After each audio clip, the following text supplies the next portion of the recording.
Sometimes the dead don't stay gone. They visit, they smile, they knock, and if you're unlucky, they ask to come in.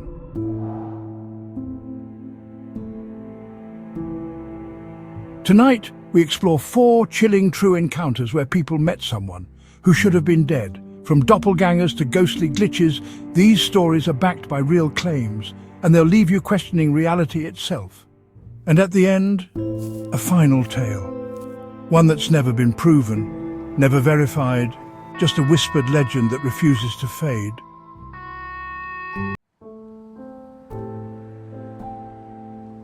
It started just after sunset, when the light outside turns that bruised purple and shadows stretch like they're trying to reach inside. Sarah was home alone, her husband working the night shift at the plant.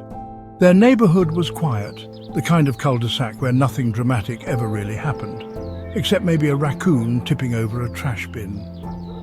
She was chopping vegetables in the kitchen, half watching a cooking video on her tablet, when she glanced out the window over the sink. And there he was, Mr. Thompson. He was standing on his front porch across the street, wearing his usual plaid shirt, the same one she remembered from the neighborhood BBQs. His smile was warm, familiar. He raised his hand and gave a small wave. Sarah smiled back automatically, waving with the knife still in her hand. She didn't think much of it. He'd always been the friendly type, the watch the mail while I'm out of town kind of neighbor. But then he didn't move. 10 minutes passed. She cleaned the cutting board, fed the dog, opened the fridge twice without taking anything out, and when she looked again, he was still standing there. Same pose, same smile. But something in that smile felt off now, like it was too wide, like the corners of his mouth were being pulled, not by joy, but by something else. Sarah stepped back from the window and pulled her curtains shut.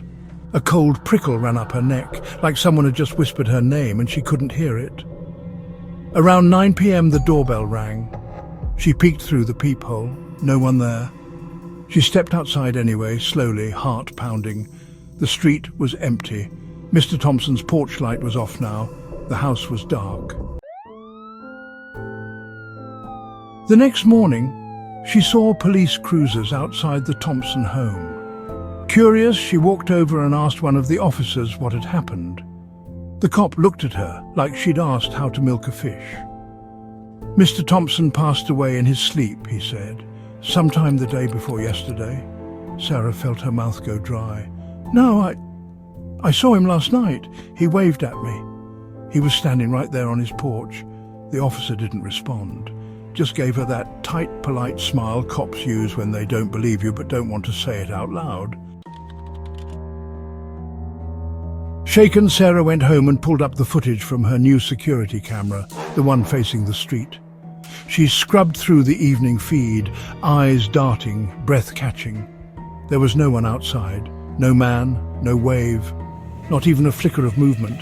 But then, just as she was about to shut the app, she saw something, a reflection. In the kitchen window, the camera caught her standing at the counter, and behind her, standing just inches away inside the house, was a man in a plaid shirt, smiling. Some say he still watches from the trees, but only on foggy nights.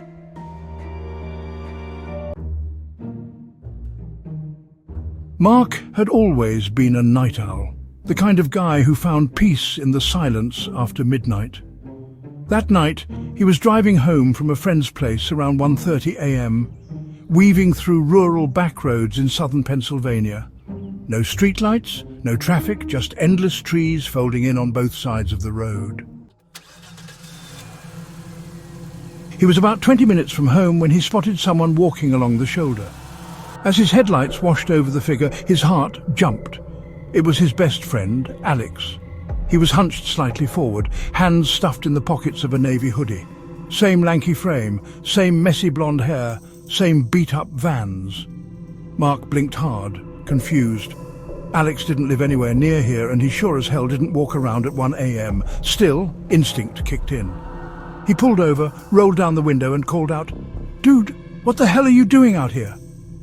Alex turned his head slowly, too slowly. His face was pale, his eyes glassy like he hadn't slept in days. Without a word, he walked to the passenger side, got in and closed the door. Silence. Mark laughed nervously. "Bro, are you okay? You look like you saw a ghost or something." Alex didn't respond. He just stared straight ahead, jaw clenched. His breath was shallow and slow. Mark started driving, throwing glances at him every few seconds. "You want to tell me why you're in the middle of nowhere looking like an extra from The Walking Dead?" he asked, trying to mask his unease with sarcasm. "Nothing." They drove the rest of the way in silence. No music, no conversation, just the sound of tires on gravel and Mark's pulse hammering behind his ears. When they finally reached Alex's house, he opened the door without looking back and muttered, "Thanks for the ride." Mark watched him walk up the steps and disappear into the darkness. It wasn't until noon the next day that he got the call. Alex had been in a fatal car accident the night before. Time of death approximately 10:30 p.m. Hours before Mark saw him on that road. Mark's hands went cold. He tried to explain what had happened to Alex's parents, but they just looked at him like he was trying to play some cruel prank. That night, Mark checked his dashcam. He didn't even want to, but he had to. The footage showed him pulling over. The camera caught him rolling down the window, speaking to someone unseen. The passenger door opened, but the seat remained empty. The door closed again, and for the rest of the ride, the dashcam showed Mark talking to no one. That was the last anyone saw him, but his phone kept posting.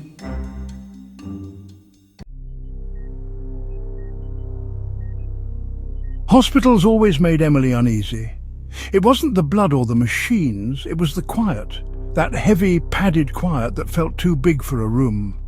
She was recovering from an emergency appendectomy in a mid-sized hospital just outside of Kansas City.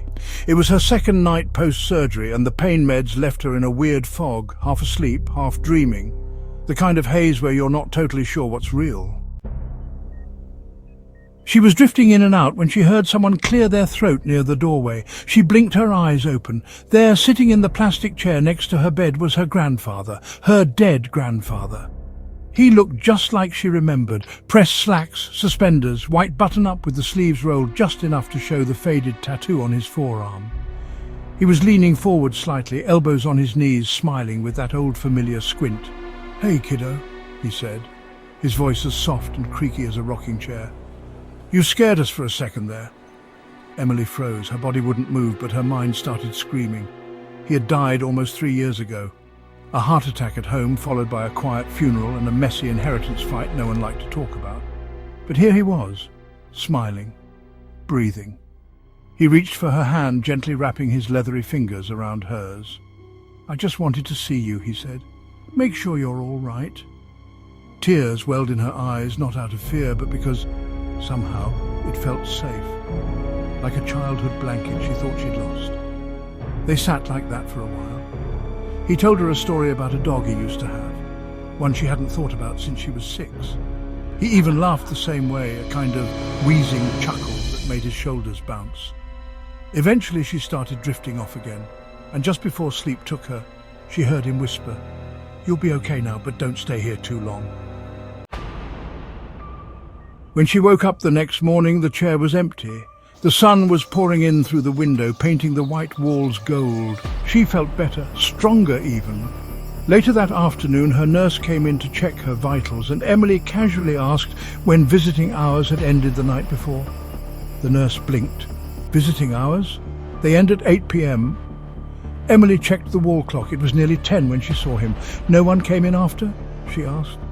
Older guy, suspenders, grey hair, sat right there. The nurse looked confused, then concerned. She checked the log.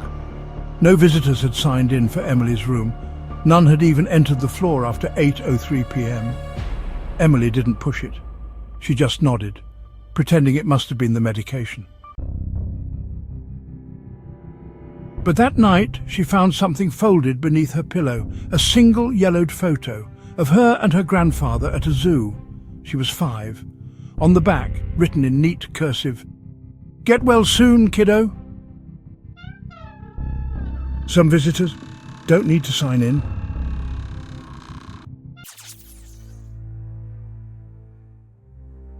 It was the kind of antique mirror that looked like it had stories trapped inside. Tall, full length, with a dark cherrywood frame carved into twisting vines and wilting roses. The glass was slightly fogged, as if it remembered things. Alice found it at an estate sale in Vermont while helping her mum furnish the old house they'd just inherited. It was shoved in the back of a barn under a moth-eaten tarp, next to a cracked phonograph and a pile of yellowing newspapers. The owner, a pale man with tired eyes, told them it had belonged to the previous owner's daughter, who wasn't quite right after the accident. Alice didn't ask what accident. She just liked how eerie the mirror looked. She was 13, goth-adjacent and fascinated with anything that looked haunted. They put it in her bedroom, and for the first few days it was just a mirror, until the girl appeared. It was a Thursday evening, rain against the windows. Her mother had fallen asleep downstairs watching reruns, and Alice was brushing her teeth, absent-mindedly watching her reflection like most teens do. That's when she noticed it. In the mirror, her reflection blinked out of sync. She froze, blinked again. Her reflection followed, but a beat too late. Then it smiled. Alice didn't. The smile wasn't exaggerated or cartoonish. It was just slightly wrong, off-kilter, like it knew something Alice didn't. She backed away slowly, turned to look behind her. Nothing.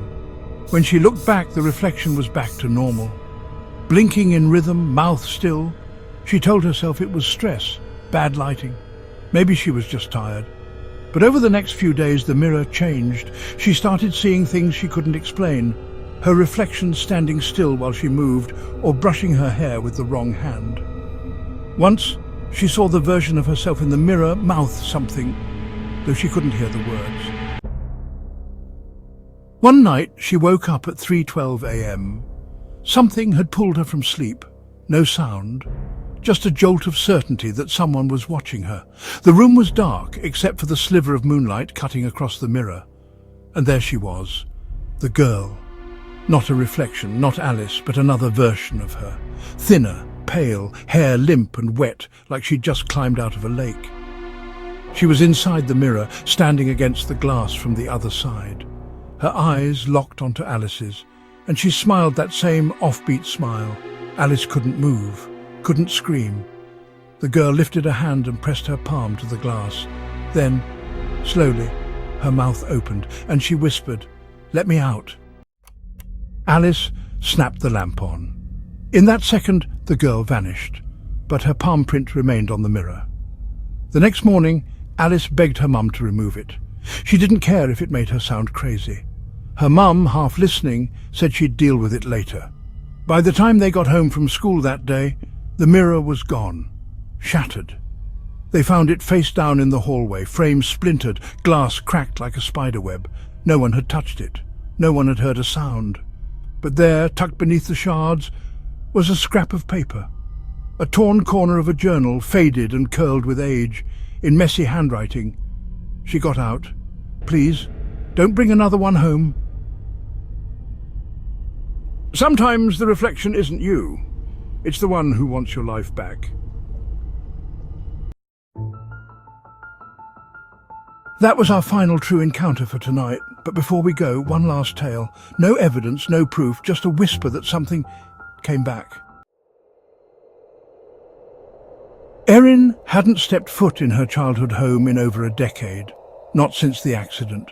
She was 27 now, quiet, practical, always with a book in her bag and a cardigan even in summer. But when her father passed and the house came to her, she decided, reluctantly, to stay there while handling the estate. Just a few weeks, she told herself. It was strange being back. The house smelled like mothballs and wood polish, and the walls seemed to echo with a version of herself she'd outgrown. But what hit hardest was her little brother's room, Tommy. He died when she was 16, fell into the river behind their property during a storm. They never found his body, just one muddy red sneaker and a stretch of silence that filled their lives like smoke. On her third night back, Erin heard it, the front door opening, then closing. Soft footsteps on the hardwood floor. A pause. Then 3 knocks on her bedroom door. Knock, knock, knock. Her chest froze. She hadn't had a visitor. No one even knew she was here yet. She opened the door. The hallway was empty, but at the end of it, Tommy's door was open. Just a sliver. The air smelled faintly of river water and old rain. She closed her door and didn't sleep that night. The next evening it happened again. Footsteps, 3 knocks, the hallway empty, except for a new detail. Tommy's red sneaker, just one, now sat outside his room. She hadn't brought it down from the attic. She hadn't even touched his belongings yet. By the 5th night, Erin had enough. She pulled a chair into the hallway, pointed her phone camera toward Tommy's room, and hit record. If her mind was playing tricks, she was going to catch it. At 3:07 a.m., the knocking came again. This time she stayed frozen in bed, eyes wide open, watching the shadow under the door grow darker, like someone was standing just behind it. In the morning, she reviewed the footage. For 10 minutes, nothing. Then, movement. From Tommy's room, a small figure stepped out, barefoot, drenched. The same Spider-Man pajamas he used to sleep in, soaked and clinging to his bony frame. His head turned toward the camera, and he smiled. But it wasn't a child's smile, it was wide, knowing, ancient. He walked up to her door, reached out, and just before knocking, looked directly into the lens. The screen flickered, the footage cut. Erin moved out the next day. But the house didn't stay empty, because last week the new owner, a young couple with a toddler, posted on a local Facebook group asking if anyone had lived in the house before. They said their son had made a new imaginary friend who came to play at night, a boy in wet pajamas who always knocked 3 times. That house doesn't forget its children, even the ones lost to the river.